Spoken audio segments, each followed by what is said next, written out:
Warren Buffett, the Oracle of Omaha, has got an investment portfolio value worth $313 billion. Now, in that portfolio, Warren Buffett has 45 stocks. Among those 45 stocks, there is one relatively small stock that Warren Buffett has a relatively small position in. This stock is down 85, 86% off its high, and I think it could make an excellent addition to investor portfolios right now. I want to thank the Motley Fool for sponsoring this video. Visit fool.com/parkev for the 10 best stocks to buy now. The stock that I am talking about is Stoneco. Stoneco. And I can show you here Warren Buffett owns a relatively small percentage of this stock in his portfolio. 0.04% of Warren Buffett's Berkshire Hathaway portfolio is invested in Stoneco stock. And any stock that Warren Buffett invests in really is kind of like a stamp of approval because Warren Buffett has such high investing standards that when Warren Buffett invests in a stock, it kind of says something really good about the company. It says that Warren Buffett approves indirectly, right? It kind of gives that appeal to the stock. So in this video, I'm going to share a little bit about why I think this is a Warren Buffett stock that's down significantly off its high and why I think it makes a good investment. So Stoneco is a financial services company based in Brazil, and one of the key characteristics of this company has been great revenue growth. And in the most recent quarter, it certainly delivered that as well, with revenue growth of 29% in the third quarter of 2023, up from the third quarter of 2022. So it's growing the top line, but more importantly, it's growing profitably. It's growing with focus on profitability. It's not just focused on growth for growth's sake. One of the ways Stoneco has focused more intensely on profitability of late is a focus on customer segmentation, separating customers between the higher profitability and lower profitability customers, and focusing more on those customers that generate better profits. So for Stoneco, that means accelerating its MSMB client base. And you could see here, it added 41.7% of MSMB clients, and in the quarter that was a 27.9% increase from the previous year. Now, let me show you the client base that's not as profitable and the one that Stoneco is kind of less focused on right now. And that category is key accounts, or these were previously kind of known as VIP accounts, you could say. And these were less profitable, right? Stoneco had to spend more money to attract these customers, had to spend more money to service these customers. And so the take rate here, I want you to pay attention to this, for key accounts was just 1.13% in the most recent quarter, even though that was up by 18 basis points. Now compare that with the take rate for the MSMB client, which was at 2.49% in the most recent quarter, and that was up by 28 basis points. So you can understand why, and why as an investor you should be happy about Stoneco focusing more on these higher profitable customers, and increasing the number of MSMB clients is going to be good news for Stoneco investors, in the long run. And you can see that lack of focus here has caused a 22.8% decrease in the key account total payment volume, falling from 18.6 billion Brazilian real to 14.4 billion Brazilian reals.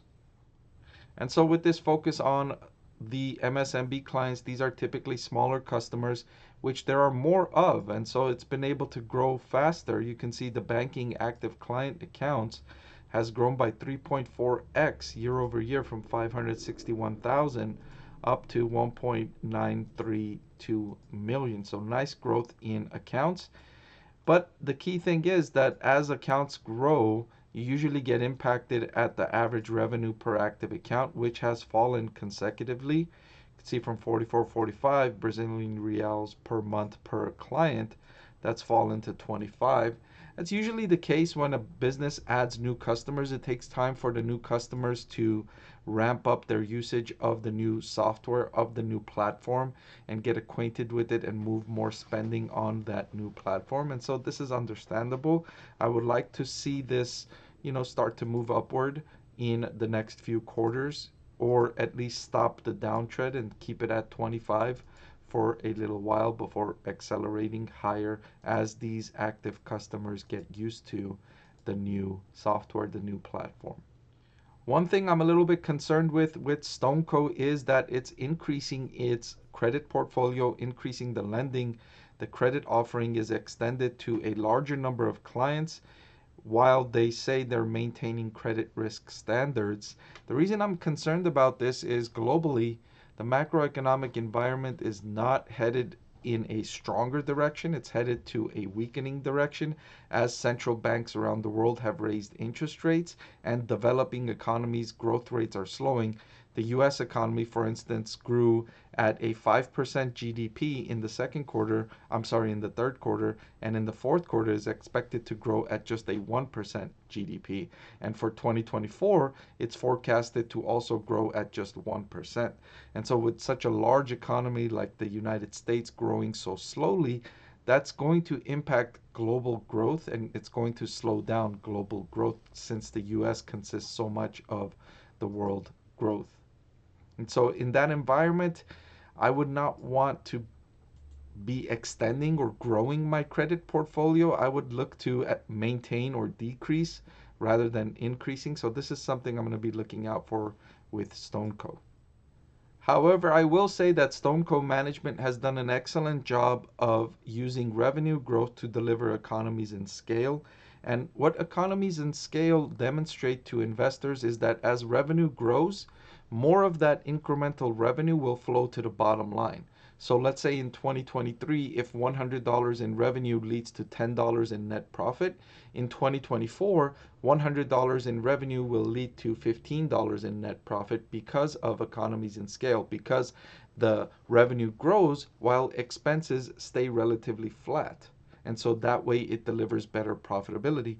And here's a great example of that in Stoneco showing you their percentage of revenue. You can look at cost of services in the third quarter of 2022. The cost of services were 26.8% of revenue.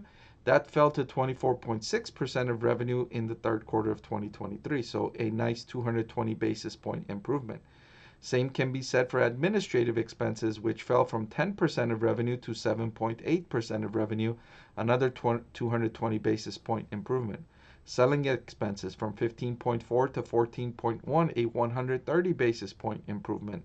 And financial expenses from 37.2% to 33.3%, a 390 basis point improvement. So all across the line, Stoneco demonstrating economies in scale, demonstrating leverage in the business as it grows revenue, profitability, expanding on the bottom line, and one of the things I love to see in stocks I'm considering investing in. Still, despite these good characteristics, Stoneco stock is down 86% off its high. Most of that decrease coming in 2021 and in 2022. The stock has been performing relatively well in 2023. In fact, it was up more than 30% after announcing those results we just looked at. The company has done well in 2023, but it's still down big time off its high, 86%. And, I talked about earlier, the company's done a good job leveraging its sales growth. And what I have here is cash flow from operations to sales over the trailing 12 months. Look at that improvement. Now the company's turning 21% of sales into cash flow from operations. That's a solid conversion rate, especially for a company that's still growing as rapidly as Stoneco is. Look at this improvement from 2019. I love to see this trend line upward. And then finally, that big stock price decrease has Stoneco stock trading at a relatively cheap valuation, forward price to earnings of just 12.66. So for all of these reasons, I think Stoneco is one Warren Buffett growth stock that's down 86% off its high that I think deserves a spot in your portfolios. But before I let you go, if you gained any value from this video, please subscribe to the channel. It'll really help me make more videos just like this one. Thank you so much for watching.